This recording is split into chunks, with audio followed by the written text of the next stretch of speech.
Noise aside, I don't get tired of seeing this.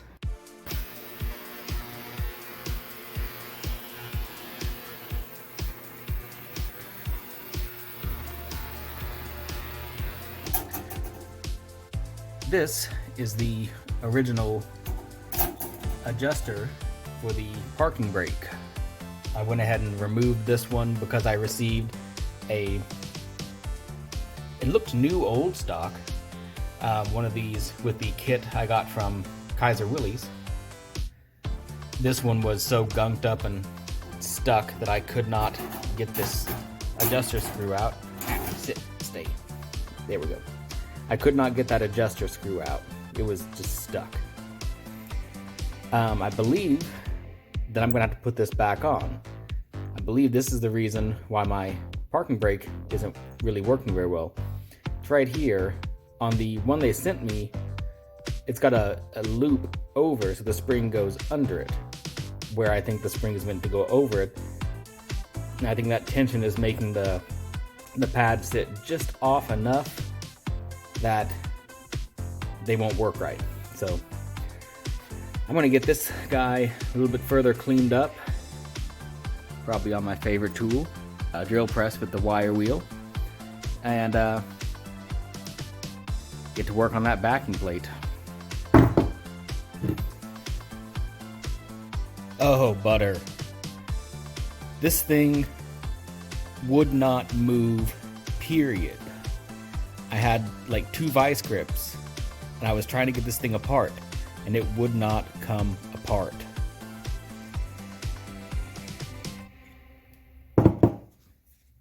I credit the ease of that this ultrasonic cleaner. Maybe I could have soaked it in something else, but that thing just made it an easy job. Threw it in there, 15-minute default cycle, and this thing is, well, it's not completely clean. There's still some crap in there. But yeah, this thing's just about ready to go back into service. You know what would be amazing right now? Would be like a pipe cleaner. But I don't have one of those. And I really want to get the rest of that out. So what am I going to do? The lazy thing. Put it back in the cleaner. Mint. 70 years old. 70-ish, whatever. Looks new. So, as usually happens when you finish a project at night and you come back with a fresh perspective during the day, you'll occasionally find things that you didn't notice that last time that just make you a little bit mad. Let me get myself a table.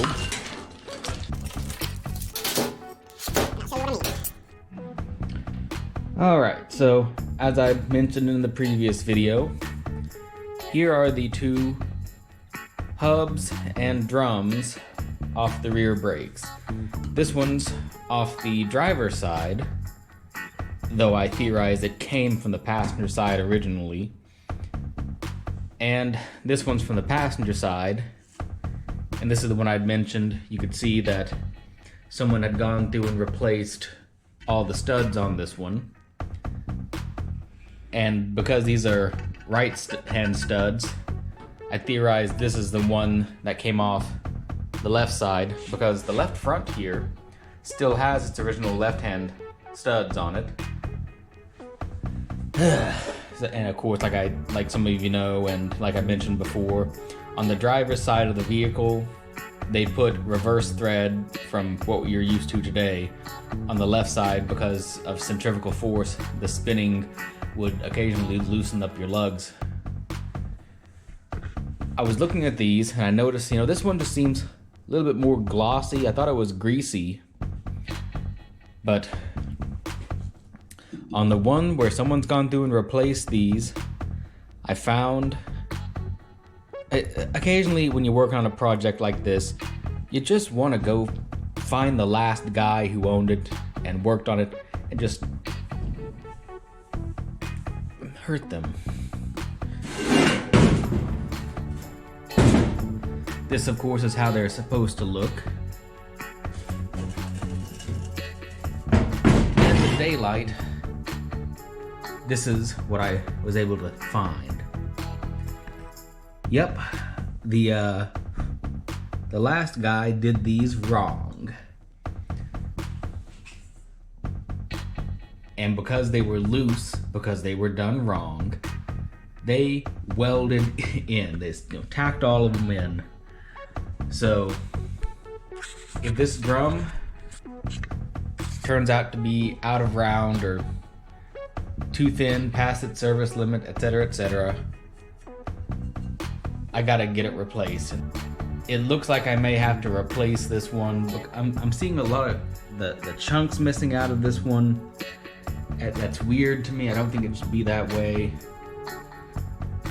The other one's not that way. I didn't want to have to replace these, but if this is out of spec, it's gonna get expensive. Today I want to take a quick look at this windshield frame. It's weird. As a few others have pointed out on the CJ2A forum, it's definitely not the original 448. That latching mechanism is just wrong. But one of the reasons why I wanted to pick this thing up when I saw it out on Facebook Marketplace for sale was that it really looked like the windshield inner frame was especially solid. At the time I didn't really know any better. But the lower windshield, I'm gonna have to get in there and clean all that out, but it isn't rusted through, it's good and solid. So it's certainly a better starting place than many get. But where things start to get interesting, it's right here. Someone went through and added in this it's aluminum? Okay, well. I wasn't looking at it that closely, but now I actually am, and yeah, there's it's aluminum to try to create a seal in this thing. Now, well, let me set you down for a second. Maybe not on the limb. Go road expensive.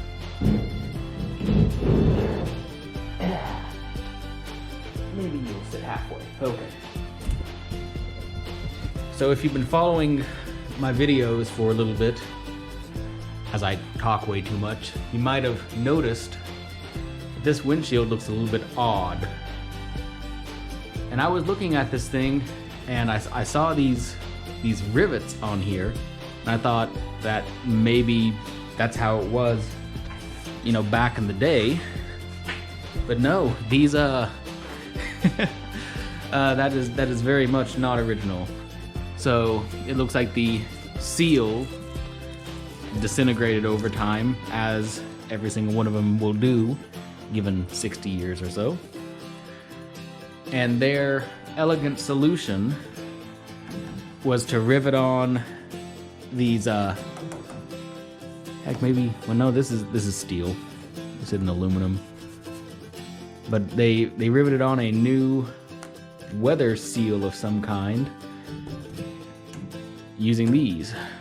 And underneath, I mean, you can see the original is still there, well, bits of it, but it's destroyed.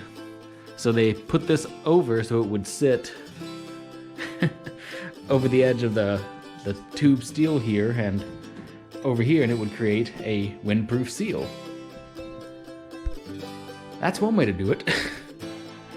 But, perhaps that's why this thing is so well preserved, because for an original windshield, an inner windshield here, that thing has pretty much no rust. So it's like they preserved the thing at the time, took really good care of it. I mean, this is window weld or something. I don't even know what the heck they used to seal this. Oh, I thought the glass was just dirty, but no, that's actually, I guess it's old safety glass. It's just fogged up. Anyways, so when I get into this windshield, I probably have a really good, solid start. What I may end up having to do though is drilling out every single one of these. I'll have to drill out 24 rivets and remove the steel off this when I get my new rubber weather stripping in, or weather seal in. I can do that the way it was supposed to be. I'm split, I guess. This is the military style inner windshield. I can't remember the nicknames for these, but I think this is called like the lollipop style because it's got this round knob here. Go slow, please. Don't slam.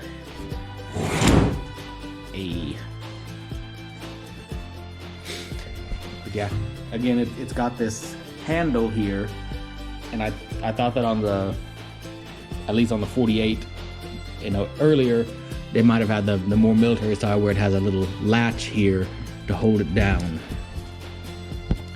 So I don't know, it's weird. I'm gonna have to double check my facts on that though, but this is certainly not the original inner windshield. Maybe not the original whole windshield. But there's a good 5-minute discussion on a vintage Jeep windshield. I mean, if you look at it, that's probably why it's so dang well preserved though. I mean, Bubba might have been here, and it may not be, quite perfect, but I think this mod here preserved it. And that's why I'm left with a decent enough starting point. I don't know about these squares here. I don't recall seeing a square piece of metal here, so it's possible that's aftermarket. And it looks like they never put in a passenger wiper. They swapped in an electric one over here, though they were nice enough to leave me the original vacuum powered one. I might put the vacuum one back on. I might not. I might put a second electrical one on here. I don't know, too early. I haven't even been out of the garage yet in this thing, driving it out of the garage. It hadn't even really driven yet. I mean, it runs, but I haven't even shifted the gears yet to make sure the transmission isn't jacked. So once again, a reminder, this is how you go through one of these old civilian Jeeps the wrong way. I'm still trying to figure out what these were. I don't know if they mounted a trail jack on here or what.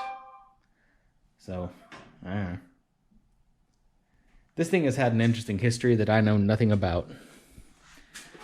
And I really, really wish I could have, met the guy who used to own it before he passed. Or maybe the guy before that. In a bit of a frustrating setback, the only shop I found locally, that's relatively close to me at least, that'll turn brakes is O'Reilly's. But O'Reilly's can't find, 1940s Jeep in their system. And because they can't find the spec, they won't touch it. Even though I can tell them, hey, these are 9-inch drums. The service limit is 30 thou, or the most you can take out of them is 30 thou to make a maximum change of depth of 60 thou. That's the spec. But it's like if they can't find it in their computer, they won't touch it. That's annoying. So as I mentioned before, this one not done quite right. They drilled these out and they didn't quite put it all back together. They didn't remake the swedge there like you're supposed to, so eventually I'm just gonna have to find some shop with like the oldest dude operating the brake lathe, and he'll probably know what's up. Unfortunately, those types are getting more and more rare these days. And heck, I haven't been able to find the spec on this this parking brake drum. It occurs to me that I probably haven't been looking for I haven't been looking for the right keywords. I guess I've been looking for drum specs. And I probably need to get some kind of manual on the Dana 18 transfer case. Whatever it is, I need to get the specs on that guy because this is what was attached to it. And maybe that's where the spec will be. But I was just gonna throw this on him and call it good.